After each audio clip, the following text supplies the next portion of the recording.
The human voice. The human voice. It's the instrument we all play. It's the instrument we all play. It's the most powerful sound in the world, probably. It's the only one that can start a war or say, I love you. And yet many people have the experience that when they speak, people don't listen to them. Why is that? How can we speak powerfully to make change in the world? What I'd like to suggest, there are a number of habits that we need to move away from. I've assembled for your pleasure here 7 deadly sins of speaking. I'm not pretending this is an exhaustive list. But these 7, I think, are pretty large. The habits that we can all fall into. First, gossip. Speaking ill of somebody who's not present. Not a nice habit, and we know perfectly well the person gossiping 5 minutes later will be gossiping about us. Second, judging. We know people who are like this in conversation, and it's very hard to listen to somebody if you know that you're being judged and found wanting at the same time. Third, negativity. You can fall into this. My mother, in the last years of her life, became very, very negative, and it's hard to listen. I remember one day I said to her, it's October the 1st today. It's October 1st today. She said, I know, isn't it dreadful?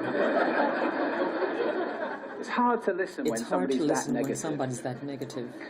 And another form of negativity, complaining. This is the national art of the UK. It's our national sport. We complain about the weather, about sport, about politics, about everything. But actually complaining is viral misery. It's not spreading sunshine and lightness in the world. Excuses. We've all met this guy. Maybe we've all been this guy. Some people have a blame thrower. They just pass it on to everybody else and don't take responsibility for their actions. And again, hard to listen to somebody who's being like that. Penultimate, the 6th of the 7, embroidering, exaggeration. It demeans our language, actually, sometimes. For example, if I see something that really is awesome, what do I call it? And then, of course, this exaggeration becomes lying, out-and-out lying, and we don't listen to people we know are lying to us. And finally, dogmatism. The confusion of facts with opinions. When those two things get conflated, you're listening into the wind. You know, somebody is bombarding you with their opinions as if they were true. It's difficult to listen to that. So here they are, 7 deadly sins of speaking. These are things I think we need to avoid. But is there a positive way to think about this? Yes, there is. I'd like to suggest that there are 4 really powerful cornerstones, foundations, that we can stand on if we want our speech to be powerful and to make change in the world. Fortunately, these things spell a word. The word is hail, and it has a great definition as well. I'm not talking about the stuff that falls from the sky and hits you on the head. I'm talking about this definition, to greet or acclaim enthusiastically, which is, I think, how our words will be received if we stand on these 4 things. So what do they stand for? See if you can guess. What do they stand for? The H, honesty, of course. Being true in what you say, being straight and clear. The A is authenticity. Just being yourself. A friend of mine described it as standing in your own truth, which I think is a lovely way to put it. The I is integrity, being your word, actually doing what you say, and being somebody people can trust. And the L is love. I don't mean romantic love, but I do mean wishing people well. For 2 reasons. First of all, I think absolute honesty may not be what we want. I mean, my goodness, you look ugly this morning. Perhaps that's not necessary. Tempered with love, of course, honesty is a great thing. But also, if you're really wishing somebody well, it's very hard to judge them at the same time. I'm not even sure you can do those 2 things simultaneously. So hail. Also, now that's what you say, and it's like the old song, it is what you say, it's also the way that you say it. You have an amazing toolbox. This instrument is incredible, and yet this is a toolbox that very few people have ever opened. I'd like to have a little rummage in there with you now. Just pull a few tools out that you might like to take away and play with, which will increase the power of your speaking. Register, for example. Now, falsetto register may not be very useful most of the time, but there's a register in between. I'm not going to get very technical about this for any of you who are voice coaches.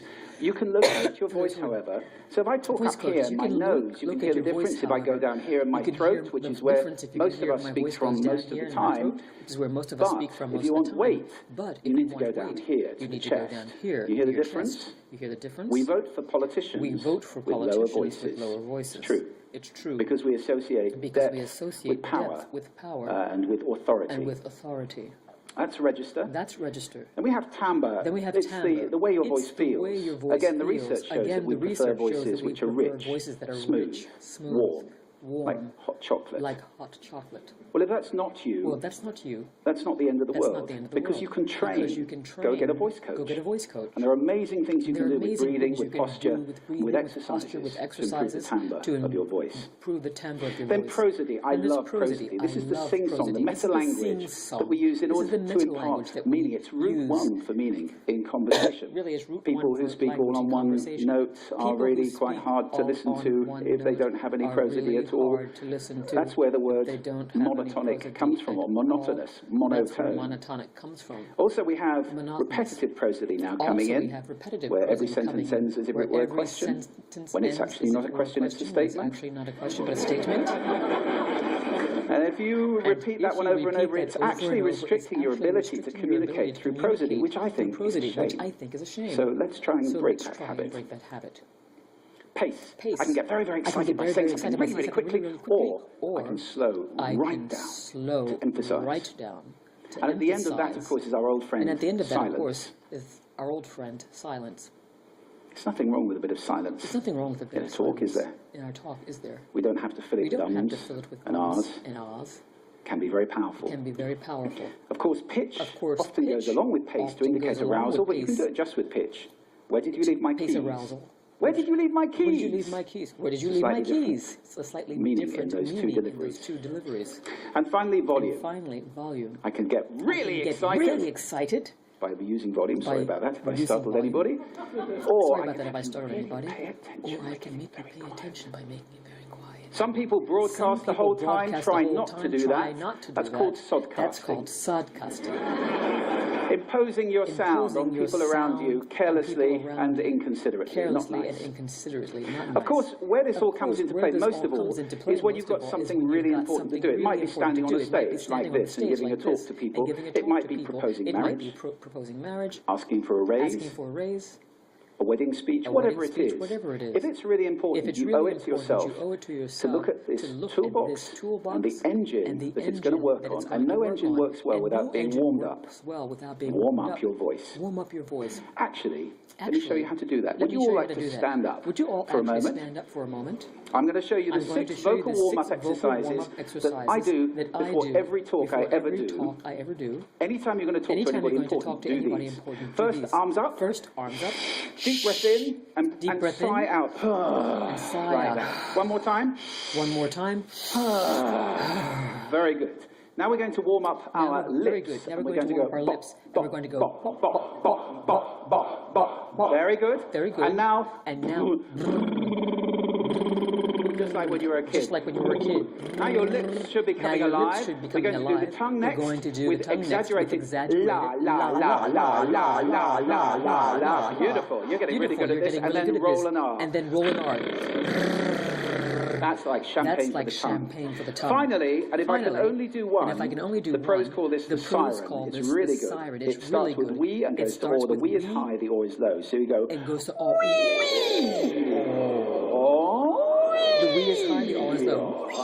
Fantastic. Give yourselves a round of applause. Take a seat. Give yourself a round of applause. Take a seat if you do. Next time you speak, do those in advance. Now, let me just put this in context to close. This is a serious point here. This is where we are now, right? We speak not very well into people who simply aren't listening in an environment that's all about noise and bad acoustics. I have talked about that on this stage in different phases. What would the world be like if we were speaking powerfully to people who are listening consciously in environments which were actually fit for purpose?